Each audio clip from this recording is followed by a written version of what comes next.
Don't Starve Together is a multiplayer sequel to the 2013 game Don't Starve.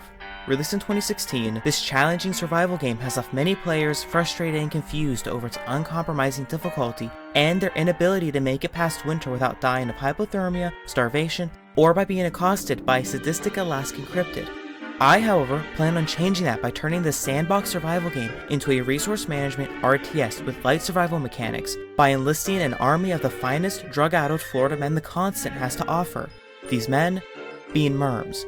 While you may look at one of these inebriated individuals and think they don't look all too dangerous, but if provided with enough illicit substances, sufficient reason to enact violence upon others, and there's about 50 of them, then you have a problem.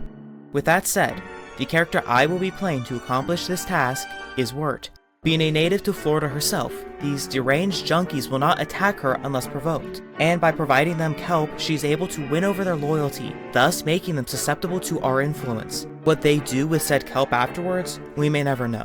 But as long as it works, that's enough for me. I'll be writing 2 separate insight trees this run. The first one giving me the ability to provide them with helmets so that the merms can have at least a little bit of protection when going against the wildlife in the constant. The second is for after I defeat Ancient Fuel Weaver, so that will become relevant later. Speaking of wildlife, you see, in case it wasn't obvious already, I live in Florida.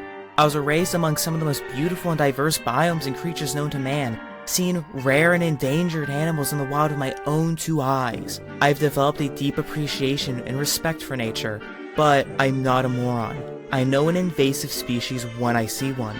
I may have grown up with nature, but I also grew up with the knowledge of the lionfish and our never-ending crusade against them, as well as the green iguana, Burmese python, and wild pigs. The continent is diseased, plagued to its very core. These are its lionfish, iguanas, and pigs, and I plan on liberating the last bastion of hope from these disgusting and invading species. So with that in mind, let's begin. I start this world like any other run by roleplaying as a homeless man who discovered a recently filled dumpster and start grabbing all the useful junk I can whilst avoiding and fending off the local wildlife and rival homeless. But don't worry, we'll be taking care of them soon enough. I next find the swamp and begin grabbing all the pigskin I can while avoiding the dangers of the untamed but natural wonder of this land. While assessing the size of the swamp, I find the Shadow Pieces tile set. This will be key later on. After I get a lay of the land, I centralize my base of operations and place the alchemy engine to signify this as the permanent base location for the rest of the run. I equip myself with some football helmets and go out to explore once more. I first find the Rocky Gold biome, Glommer statue and the deciduous forest, Dragonfly's desert, and an extremely useful wormhole that I will be using plenty of times in this run, as it will be saving me quite a bit of travel time. Once I go back though, I find the Oasis, which will be crucial for this run because it has one of, if not the single most important item I can obtain to restore this land back to health. I get back to base and prepare to find Lunar Island by making a mining helmet and grass raft. Near the start of the voyage, I find a message in a bottle which shows me the location of Pearl's Island. I didn't think too much of this in the moment, but it eventually hits me as hard as an old man getting hit by a runaway train. More often than not, Pearl's Island is on the same side as Lunar Island. So I've probably spent some time looking on the wrong side of the map, and I promptly head back to the mainland. So I make a new grass raft and head to Pearl's Island for at least some guaranteed kelp. Once on Pearl's Island though, I grab some kelp, extra driftwood, and head towards where I now think Lunar Island should be, and lo and behold, there it is. As I collect kelp and stone fruit bushes, I will explain how vital these 2 things are going to be for the run. Number 1, unlike for the other survivors, Wirt has 0 downsides to eating kelp. So for her, it becomes an indefinite supply of free food, and I can use this to control the horde of Floridian warriors I will soon enough start amassing. And number 2, the stone fruit is good for long expeditions due to the fact that it never rots cause it's a rock. Which may sound bad, but I read on Google once that you can not only eat rocks, but it's actually healthy and is encouraged. So I'll be following that very medical based thinking, which is helpful when I'm on a fishing expedition that can and will last up to 40 minutes. Now that I am done with Lunar Island for now, I head back to craft and place the DIY royalty kit. Once placed, I still need to add an additional 20 kelp, 10 pigskin, and 15 beefalo wool. I already have the kelp and pigskin, and all I need is more beefalo wool.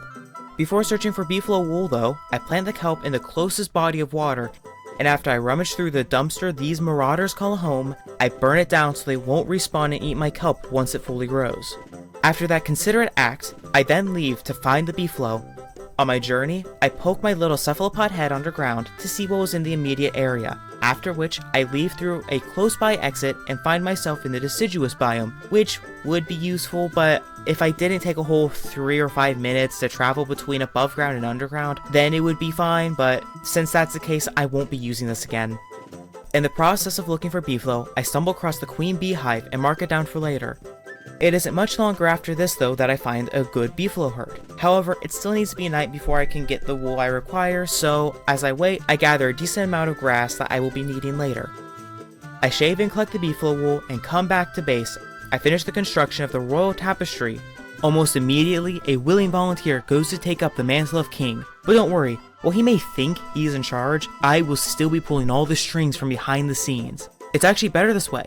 I get all the benefits of controlling the merms without any of the risk of ending up like a French monarch. After engorging himself on my supply of kelp, we have our Merm King, which globally buffs all merms, increasing their health and damage, and even gives me a little bit of a stat boost, but that's not important. What is important is the merm fortifications.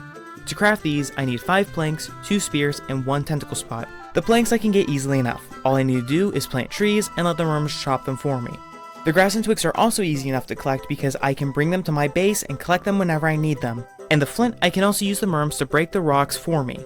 The real problem is the tentacle spots. They have a 20% drop rate from killing a tentacle and a 14% chance when trading fish with a merm king, so they will not be as easy to come by for now. Now, unlike the boring, basic everyday merms you can find meandering through the swamp with only a pool of 500 health and 30 damage, the loyal merm guards that spawn from the fortifications are no lightweights. They have 660 health and deal 50 damage, which is only 18 damage less than that of a dark sword. While 18 may seem like a lot, not only is a fortification cheaper to craft than a dark sword, but you can only use 1 dark sword at a time. Unlike with the merms, there is no limit to how many I can have at one time, and I plan on abusing this lack of limitation. I next go off to fight the local poachers to protect the wintertime species from the danger that is the British. My continued war to protect the ecosystem rewards me with a Tam O'Shanter, meaning that I'll have a slightly easier time underground, while I, in hindsight, waste time getting my beefalo the ornery trait. Just outside the outskirts of the underground entrance, I find the Muddy Biome, which is a guaranteed home for the Nightmare Werepig, Toadstool, and the Ruins. While exploring, I locate the Blue Mush Tree Forest that will lead to the ancient archives before finally finding the Slurl Mounds and pestering them until they can't take it anymore and explode out of sheer frustration. Once I return to the surface, I build another fort and prepare to go on a fishing trip. When in her inventory, fish will die at a slower rate than with any other survivor, which means she can take advantage of 2 of the seasonal fish with much more ease, the ice bream and the scorching sunfish. Both of these fish act like their respective cold and hot thermostones, allowing me to keep just 1 of them in my inventory to negate the summer or winter seasons without having to ever recharge them, so long as I don't let them die before returning them to the tin fishing bin. And because of this reduced death rate, I don't need to grab nearly as many fish as other people would need to keep up. To catch these fish, I make a sea fishing rod, wooden boat, tin fishing bin, and a campfire. I'm going to be brutally honest here. This was my first time actually beating the game, let alone really doing ocean fishing, so I did not realize the importance of bait and thus spent a lot more time on this than I should have. It ended up taking 3 straight days of me fishing to catch only 2 ice breams, which I would later have learned would have been enough. At the dawn of day 30 though, I return to shore because of the monstrosity of a creature that spawns today.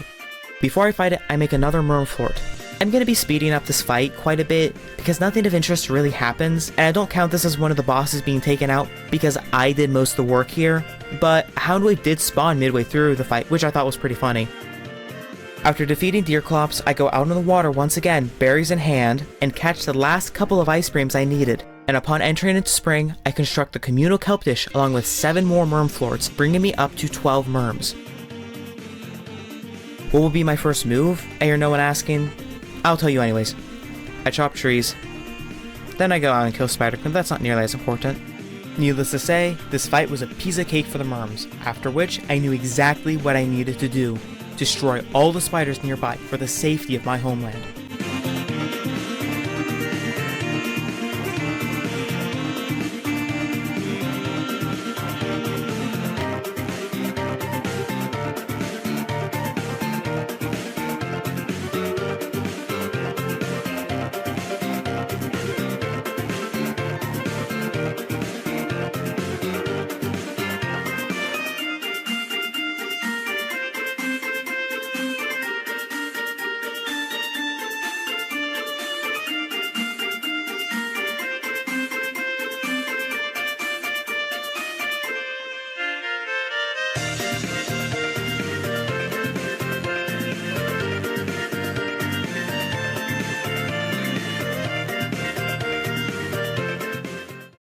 Low on sanity after the war, I went back to my boat to grab a fish so I could start to regain some of what I had lost. But that's when tragedy struck. I arrived to find all my hard-earned ice breams had been eaten. I was contemplating existence at this point, weighing whether or not it was worth continuing after this. 24 minutes spent doing nothing but fishing had been for naught. An ultimately worthless, dead-end endeavor, but my rage burned hotter than the chill of depression. I used to think these little guys were cute. A little bit annoying at times, but fine for the most part. But now, things have changed. I hate these marauders with a burning passion. Literally. Torch in hand, I knew what I needed to do. I make a wooden oar and guide the boat towards the den and light it ablaze. The marauders, not taking kindly to my act, made the mistake of attacking a grieving man. I repay them in kind.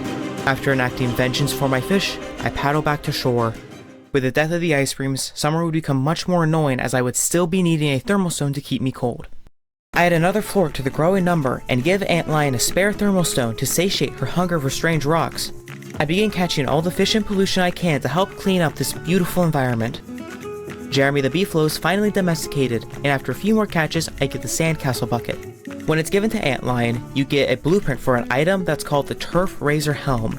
This special helmet has the ability to swap the turf on the ground with whatever turf you have selected in the helmet without the need to remove the prior turf, which will be plenty useful in the spreading of this most precious land. Another floor built, and another trip into the ocean to catch a couple of scorching sunfish.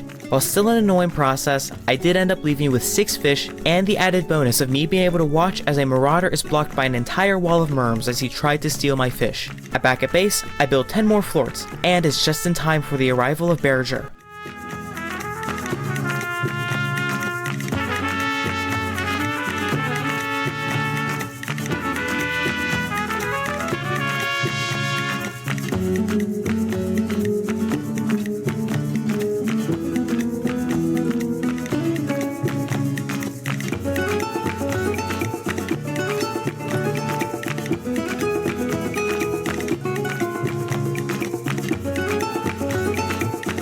Though we lost many a merm in this fight, even in death, they still have their uses, as I can trade in the fish they drop to the Merm King to get in return.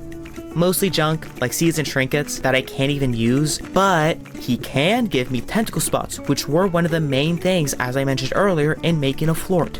I give the Merm King a suit of marble armor, and place down a superior armormery. The armormery will give my merms 50% damage reduction when wearing this helmet, and the Merm King's suit of marble armor also provides them an extra 15% damage reduction, combining both of these for a grand total of 65% damage reduction, giving them an equivalent health pool of 1089 health. Next up is Hive Terror, but before fighting Hive Terror, I built 12 more floors. Now, I knew the merms were good, but I hadn't gotten this far in a run with Wart before, so I wasn't sure just how good they would be. I have beaten Hive Terror using Wormwood in the past, and it went by at the speed that I would have expected. But these hopped up lunatics exceeded expectations.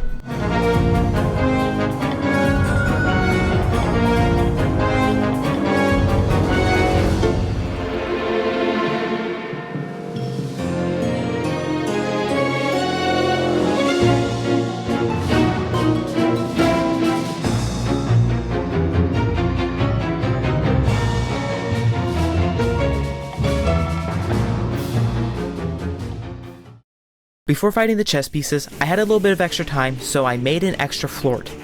Despite their performance in the eye fight, I was still concerned about how this fight would go, because preferably the merms would take out the Shadow Bishop, Rook, and then the Knight, so I could try to minimize losses. So, hoping for the best, I start the fight.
Even though the order I was hoping for went out the window, they still beat them just fine. The Shadow Bishop being last just made the fight take longer than it should have. I now have the Shadow Atrium, which can be used for Fuel Weaver later. The next night, Deerclop spawns, allowing us to finally mark her off the list.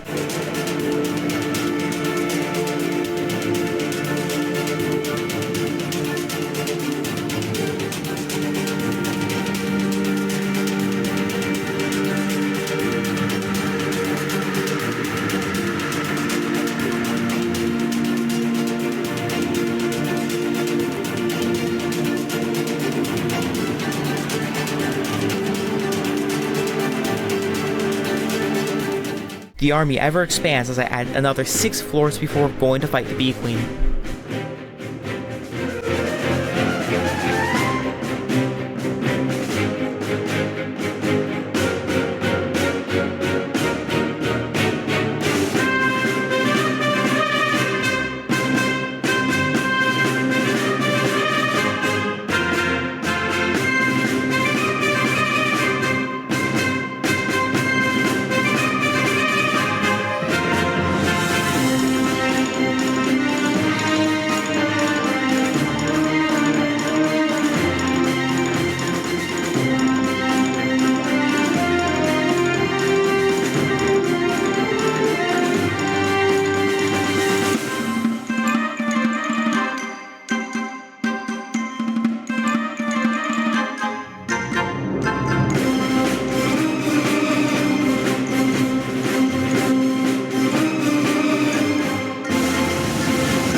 At some point, while trying to access one of my chests, I accidentally hit one of my merms, causing an episode of mass psychosis to break out among my people, littering my base with fresh fish. This event caused me to have a Jimmy Neutron brain blast and realize that I could instigate events of random violence just like this for my own personal gain.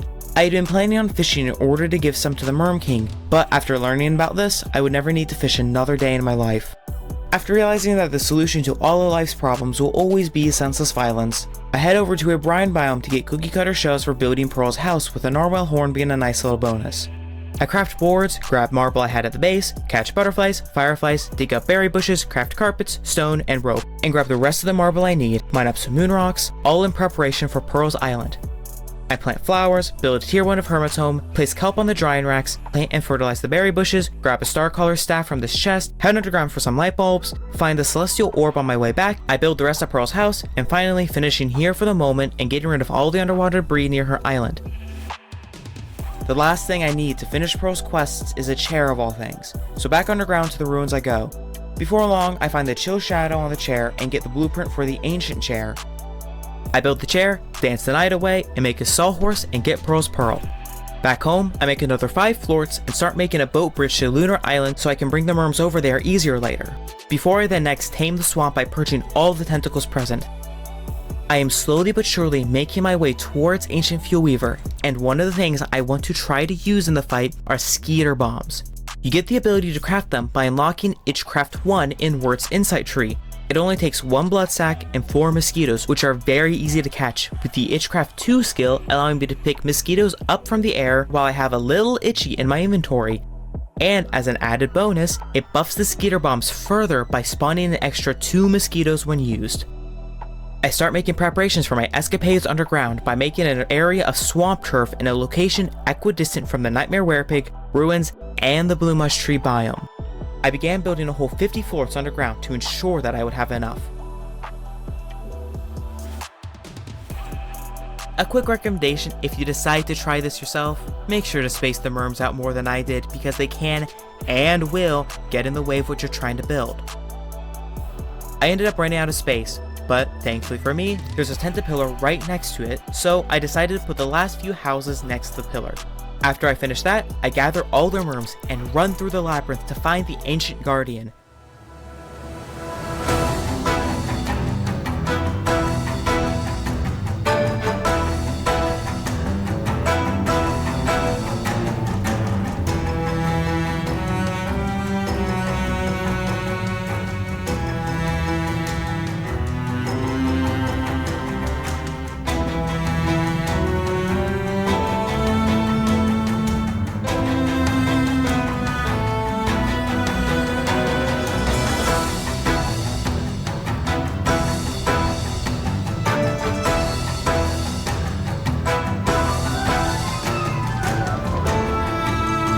After defeating him and stealing his pocket change, I am awarded with the Ancient Key, which is used in the Ancient Gateway to fight the Ancient Fuel Weaver. I make a construction amulet and make a Thulecite crown for the Merm King.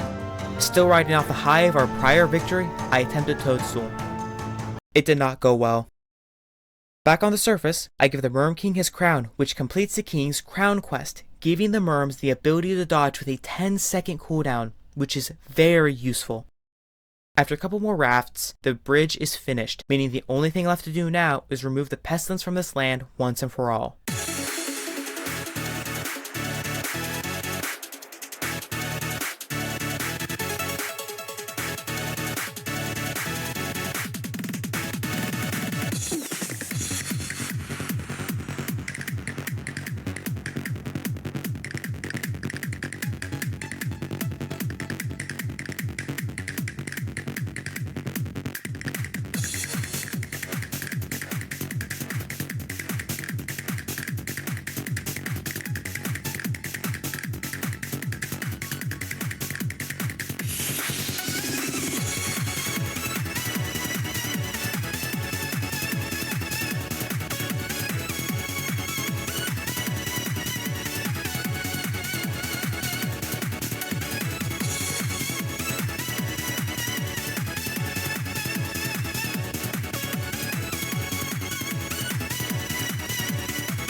Now that Ancient Fuel Weaver is dead, I build the Celestial Portal to respec Wart.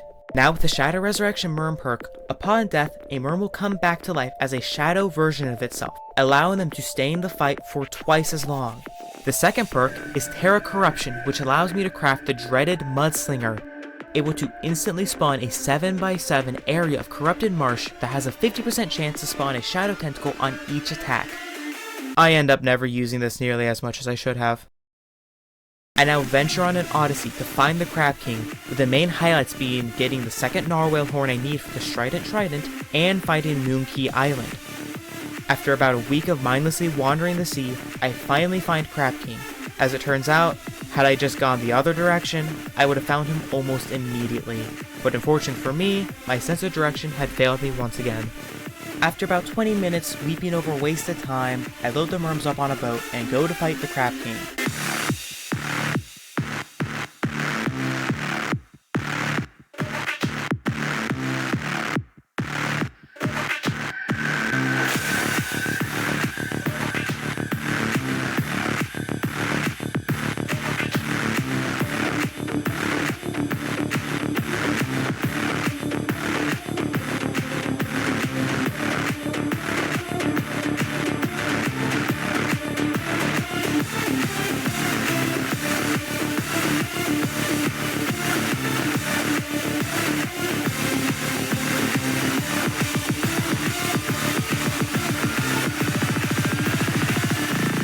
Once it was over, I take the Celestial Tribute and head off to prepare for the wall of bosses we have left to defeat. The Strident Trident was the last upgrade available for the Merms, providing all Merms with a 5% damage buff, bringing their damage up to 52.5 damage. And the loyal Merm guards gain a 33% chance to deal a triple attack that does 26.3 damage for each hit. With these two buffs combined with all the ones prior have elevated these substance-abusing swamp dwellers into a lethal squadron of elite freedom fighters, fighting for the freedom of the true constant. I mow through the rocks, hiding away the ancient archive, and locate the Blue Fountain of Knowledge, Archive Switch, and the Archive Orchestrina, but before I can do anything here, I need to bring back power. To do that, I need to get a Mooncaller Staff for the iridescent gem that's inside, and to get that, I need to take the Starcaller Staff and place it on a moonstone during the full moon for 60 seconds while defending myself from both werepigs and hounds who would try to stop the process. I begin by building a hallway to the moonstone to funnel all assailants down a singular direction, and thanks to the sheer volume of Merms at my disposal, it made the moonstone event trivially easy. More than enough time has passed since I beat the Nightmare Werepig that the Scrappy Werepig has definitely spawned in the scrap heap, so I decide to go bother him real quick.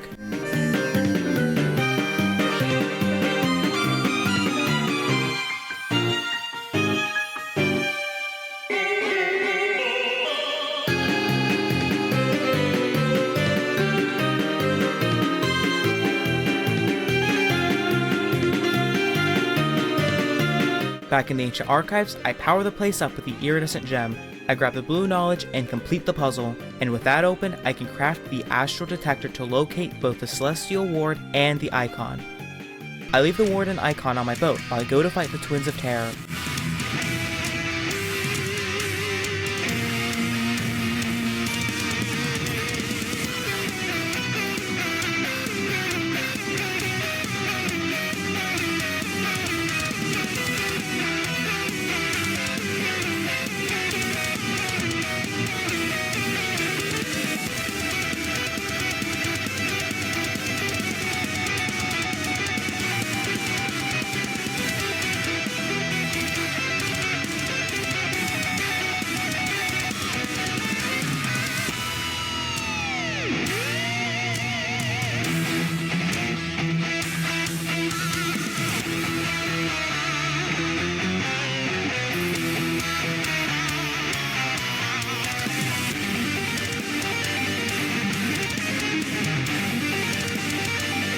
Refocusing my attention back to Celestial Champion, I use the bootleg getaway I got after beating Frostjaw to take all the altar pieces to Lunar Island in an instant. I build the altars and spawn the mysterious energy and start the lunar storms. To summarize the lunar storms, I hate them. So I'm saving you the trouble of watching me struggle through it and just get to the part where I finish it and get the restrained static. I already had extra scrap from crafting the Lunar Siphonator, so all I needed to do was collect Moongleam and infuse Moon Shards to build the Lunar Siphonator to spawn the Celestial Champion.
Between this being my first time beating Celestial Champion and all the loot dropped by the dead merms, I did not see the Enlightened Crown Shard, but after not giving it to Wagstaff at that time, I did find him later and gave it to him to activate the Lunar Rifts so I could fight the Lunar boss variants.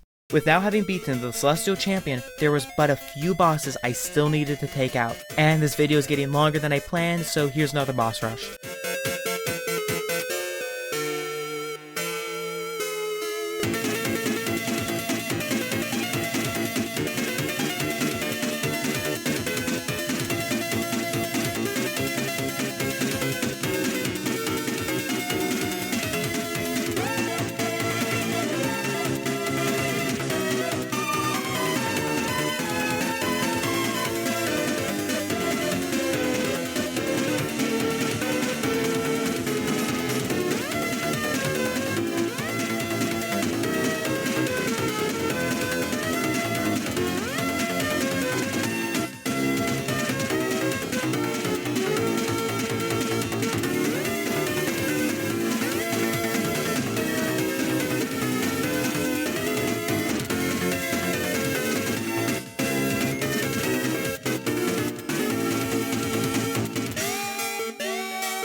The last boss I will be fighting in this run is Enraged Klaus, considered to be one of, if not the hardest boss in the game. You see, people when fighting Klaus will avoid hitting his gem deer, as that will make him enter an enraged state, giving him 64% damage reduction, along with his stats increasing by 2.744 times, which means he now has a 27,440 health pool and does 102.8 damage to players and a whole 205.8 damage to mobs, which this is not good for my merms. So I thought this was going to be my toughest battle yet. One that, if needed, I would have used a special exploit for, but you'll see just how wrong I was.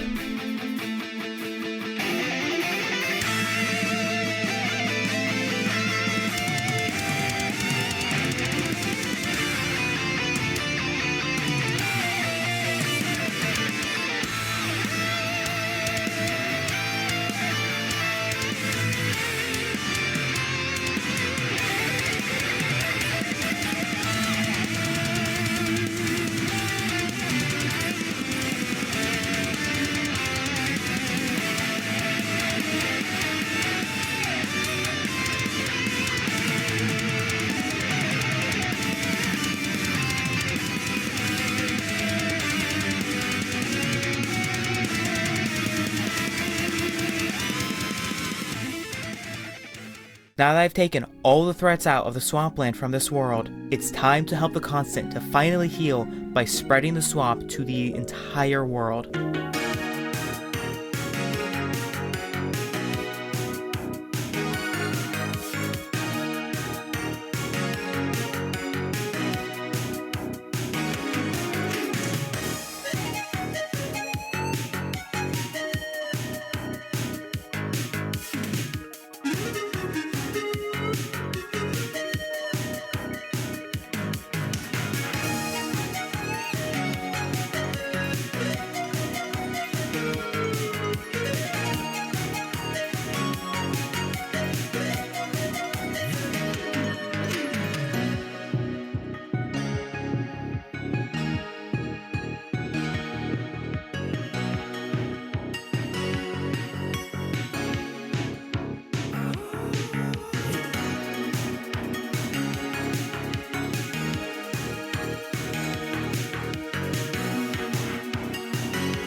As I arrive back at base, I look at everything I built, the kingdom of merms that now have flourished because of me, the whole continent saved.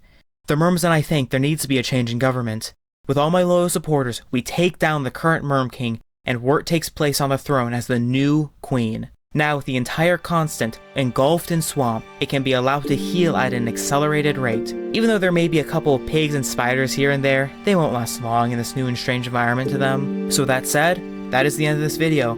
I really hope you enjoyed this video, and please feel free to like and subscribe. I'm trying something new doing YouTube, so it'd really help a lot. And please feel free to leave a recommendation in the comments below, preferably stuff that can be played on low-end devices. I'm working on getting a better PC, so when I do, I can branch out into bigger and better games. Anyways, I hope you all have a good rest of your morning, afternoon, or evening, and I'll see you again next time.